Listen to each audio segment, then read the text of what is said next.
Herawati, dosen program studi S1 Kebidanan Universitas Gunadarma.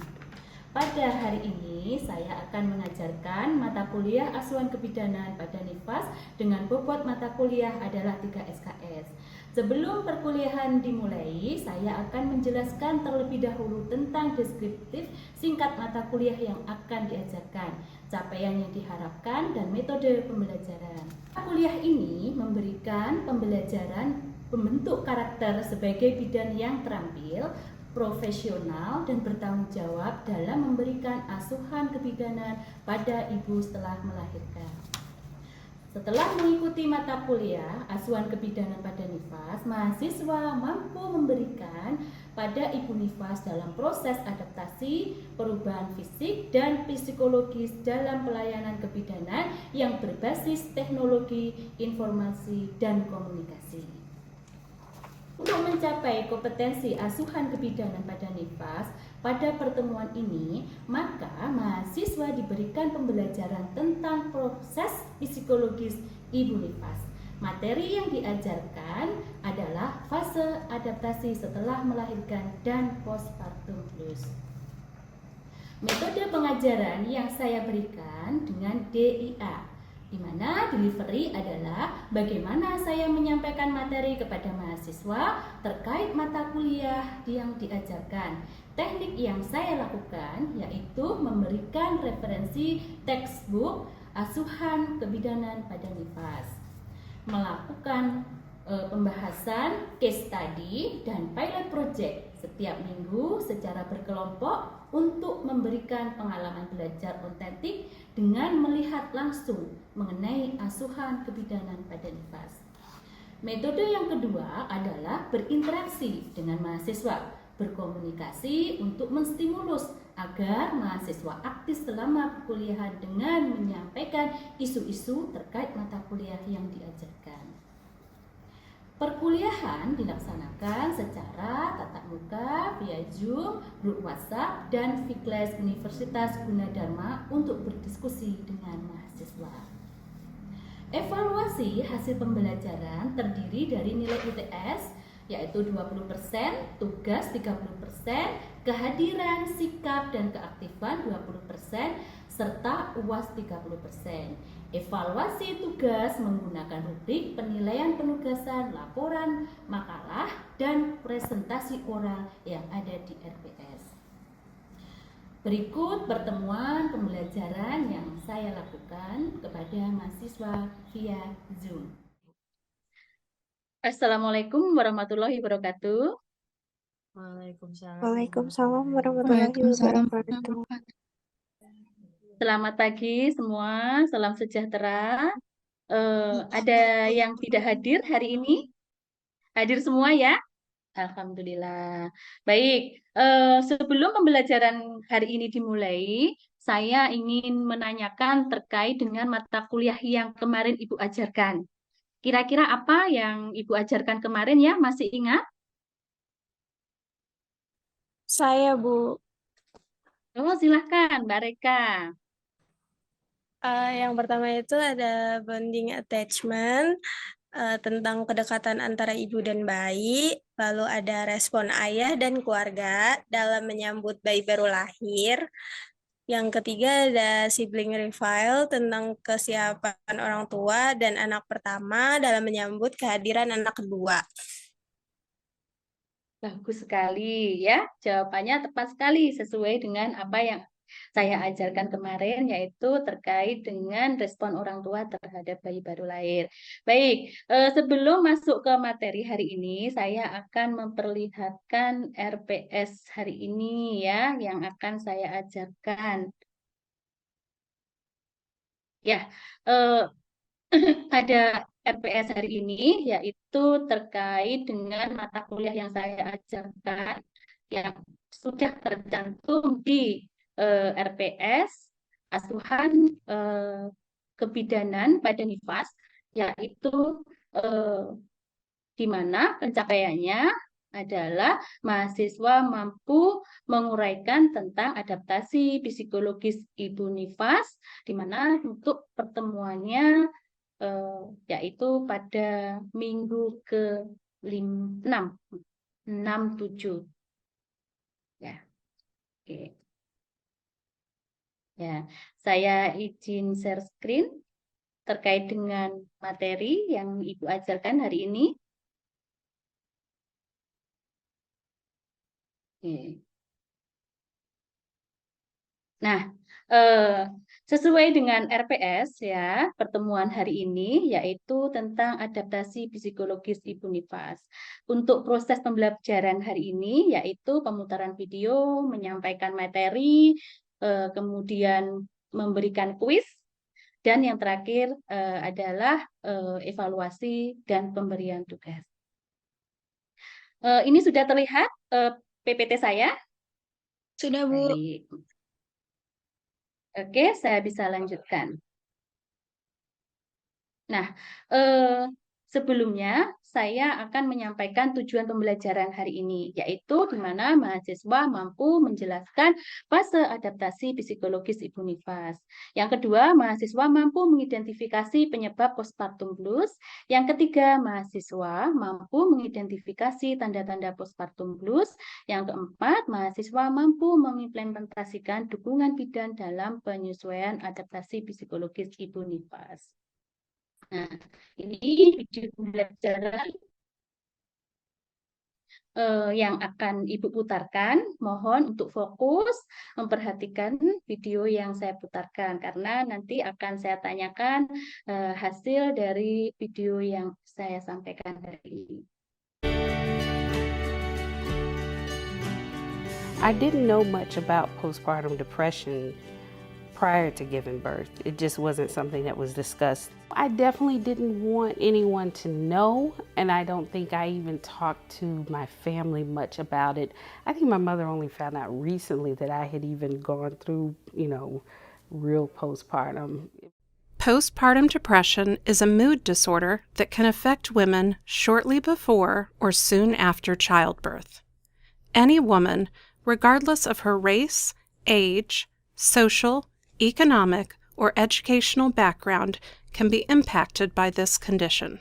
In the first 3 weeks or so, I started noticing that I just felt just completely overwhelmed and stressed, and it definitely was not going according to plan. 80% of women experience the baby blues. Transient anxiety, worry about, am I a good enough mom? Am I going to be able to do this? Am I going to be able to resume my normal activities? Those symptoms go away within the first few weeks of delivering a baby.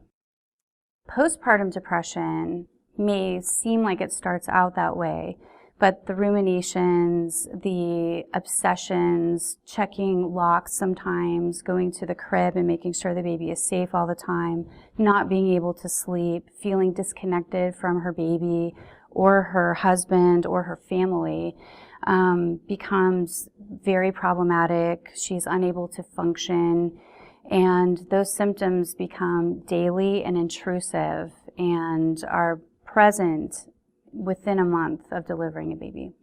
Oke, dari hasil pemutaran video tadi, kira-kira apa yang disampaikan ya? Ada bisa yang menjelaskan? Saya, Ibu. Silakan, Mbak Samara. Jadi, video tersebut menjelaskan tentang adanya rasa khawatir, cemas, dan sedih yang terjadi pada Ibu Nifas. Bagus sekali, tepat sekali ya, adanya rasa cemas dan sedih. Mungkin ada yang bisa menjelaskan kembali atau melengkapi dari jawaban Mbak Samara? Saya, Bu, saya izin menambahkan dan melengkapi jawaban dari Samara ya, Bu ya. Jadi, terjadinya postpartum blues itu tidak disadari. Orang itu cenderung tidak dibicarakan dengan keluarga. Dan postpartum blues itu dapat terjadi sesaat sebelum dan sesudah melahirkan pada wanita manapun tanpa memandang ras, usia, sosial, ekonomi, atau latar belakang pendidikan. Wanita yang mengalami hal tersebut mengalami perubahan hati juga yang terus-menerus seperti cemas dan sedih yang berlangsung 2 atau 3 hari sampai 2 minggu pasca melahirkan. Begitu, Ibu. Baik, bagus sekali atas penjelasan dari Mbak Diana. Oke, dari hasil pemutaran video itu memang terjadinya postpartum blues ya, itu tidak memandang ras, ekonomi, sosial dan pendidikan ya. Sehingga terjadinya postpartum blues itu dengan tanda kecemasan, terus kemudian rasa takut, menarik diri kan gitu ya, susah tidur. Nah, apabila tidak diterapi dengan segera atau pengobatan maka akan terjadinya depresi postpartum yang lebih parah. Untuk selanjutnya akan saya sampaikan materi yaitu adaptasi psikologis ibu nifas ya, di mana adaptasi psikologi ibu nifas ini dimulai dari hamil, melahirkan, dan nifas ya. Ini satu kesatuan ya. Nah, pada saat nifas itu sendiri ya akan mengalami fase adaptasi setelah melahirkan ya, yang terdiri dari fase taking in, di mana fase ini adalah fase periode ketergantungan, yaitu hari ke-1 sampai ke-2. Nah, di mana ibu ini fokus pada dirinya sendiri, ya. Biasanya dia menceritakan pengalaman saat melahirkan, rasa nyeri pada jalan lahir, rasa nyeri pada perut atau karena kontraksi, ya. Kemudian ibu ini kelelahan, ya, karena kurang tidur. Nah, kemudian yang kedua yaitu fase taking hold, di mana rasa khawatir, ketidakmampuan dan tanggung jawab dalam merawat bayinya. Ini terjadi pada hari ketiga dan hari ke-10, di mana ibu ini merasa sensitif itu ya perasaannya, sehingga mudah marah, mudah kecewa ya, seperti itu. Maka ini adalah posisi yang pas di mana tenaga kesehatan bisa memberikan health education ya terkait dengan kesehatan ibu, nutrisi, merawat bayinya dengan memandikan, cara menyusui yang benar kan gitu. Terus kemudian memberikan dorongan atau keluarga ya, supaya keluarga atau suami selalu mendukung keadaan dan kondisi ibu dengan membantu merawat bayinya seperti itu. Nah, apabila dari fase 1 dan 2 ini ya tidak terpenuhi ibunya ya, tidak terpenuhi dan tidak adanya dukungan, maka ibu ini tidak akan bisa melampaui di fase letting go ini ya. Karena ibu mulai dari adaptasi hamil, melahirkan, nifas, ini ibu akan sudah mengalami traumatis ya, sehingga ibu akan terjadinya tidak bisa beradaptasi setelah melahirkan. Nah, sehingga akan terjadinya yang namanya adalah postpartum blues. Nih ya, di mana postpartum blues itu adalah suatu perasaan ya yang sangat dirasakan oleh ibu, emosional setelah melahirkan, yakni terjadi sekitar 2 hingga 2 minggu setelah melahirkan. Kemudian penyebab dari postpartum blues itu sendiri yaitu karena adanya hormon. Ya, kadar estrogen dan progesteron serta prolaktin ini turun secara bermakna setelah melahirkan, sehingga akan mempengaruhi hormon yaitu yang namanya endorfin ya, sehingga akan mempengaruhi suasana hati ibu. Kemudian dari kehadiran bayi ini juga membawa perubahan yang drastis karena dengan adanya kehadiran bayi ini, biasanya ibu belum mampu untuk merawat bayinya. Sedangkan ibu setelah melahirkan dalam kondisi yang lemah, kurang tidur, istirahat, sehingga ibu akan mengalami kecemasan. Kemudian yang ketiga, tidak mendapat dukungan keluarga. Misalkan suami atau keluarga hanya mengkritik ibunya tidak mampu untuk merawat bayinya, namun dia tidak berperan untuk membantu ibu untuk merawat bayinya. Kemudian mendengarkan komentar negatif orang lain pada saat melakukan kunjungan ibu setelah melahirkan. Tuh. Kemudian adapun tanda postpartum blues itu yaitu rasa cemas, rasa sedih, sering menangis, kemudian cenderung menyalahkan diri sendiri, gangguan tidur, gangguan nafsu makan, perasaan cepat mudah menjadi sedih dan cepat pula bergembira. Di mana juga perasaan mudah marah kepada suami dan juga gangguan tidur walaupun ibu sudah merasa capek dan merasa lelah. Nah, dengan adanya tanda gejala postpartum blues itu, maka peran dukungan bidan itu sangat diharapkan. ya, terutama yaitu dukungan psikologis, di mana dukungan psikologis ini misalkan adanya kunjungan, ya, kunjungan Bu Bidan terhadap Ibu Nifas ini akan membawa rasa nyaman pada Ibu, kemudian rasa tenang karena adanya perhatian dari tenaga kesehatan atau orang lain. Kemudian Bu Bidan juga memberikan health education untuk ibunya terkait dengan adanya kemungkinan terjadinya postpartum blues pada setiap ibu nifas. Kemudian berikan anjuran pada ibu untuk supaya berkomunikasi, ya, meluapkan rasa emosionalnya kepada keluarganya maupun teman dekatnya atau suaminya atau kepada orang yang sudah berpengalaman melahirkan bayi. Tuh.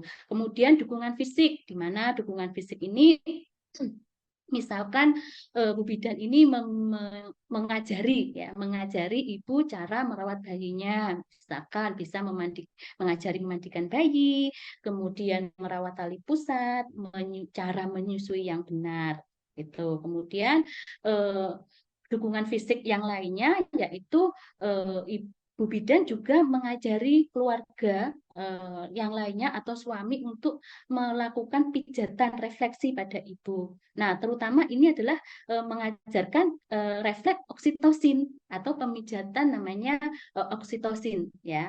Nah, ini dengan cara memijat punggung ibu dengan rileks sehingga bisa menyebabkan ibu itu merasa nyaman, kemudian enak.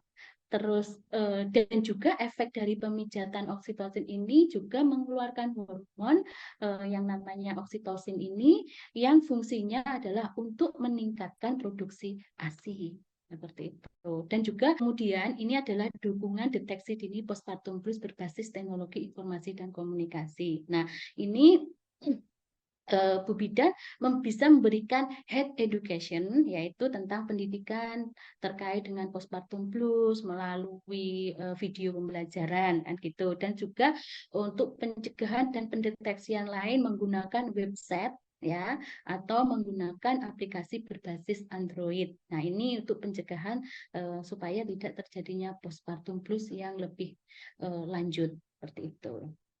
Nah, selanjutnya di sini sistem aplikasi postpartum blues ini dari hasil penelitian sebelumnya yang dilakukan oleh Diva Ardianti dan Siti Mutia tahun 2018 ini melakukan pengembangan aplikasi model riset untuk mendeteksi dini postpartum depression. Ini terbukti, ya, memberikan hasil yang konsisten dan terbukti mendeteksi gangguan psikologis ibu nifas.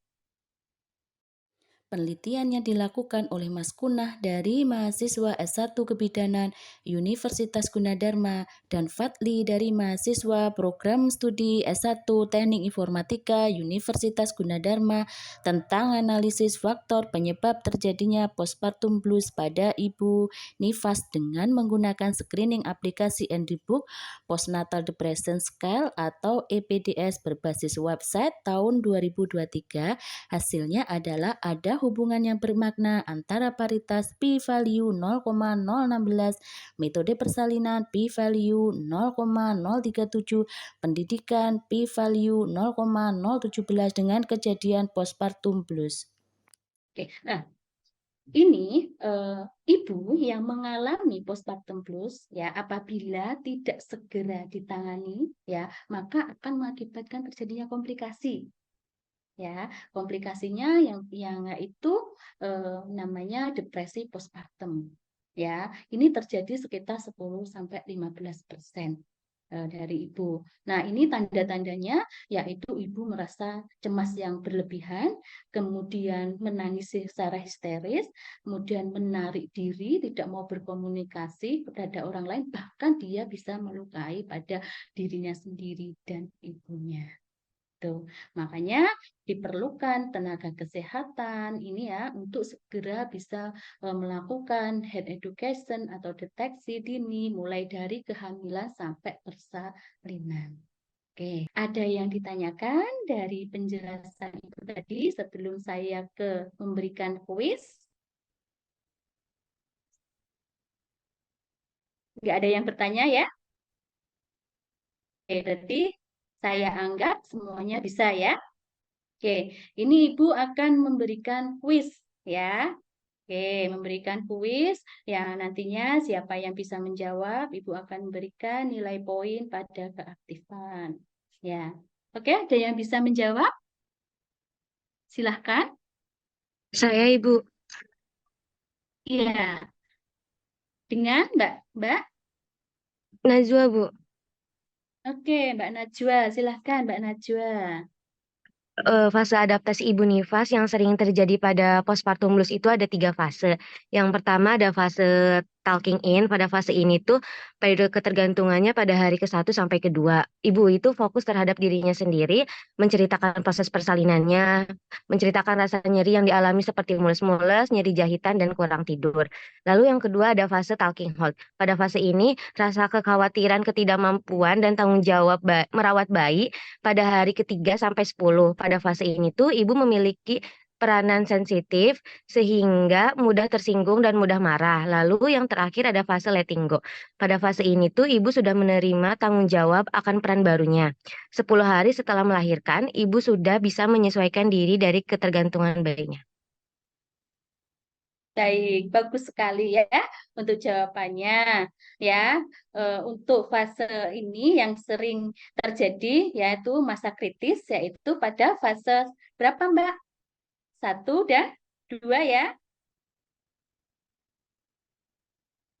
Oke, baik, yaitu fase taking in dan fase taking hold.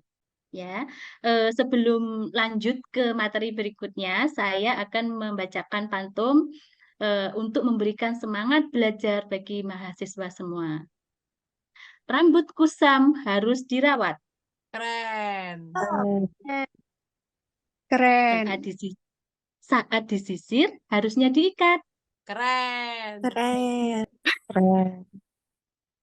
Jika belajar selalu giat, Keren. Keren.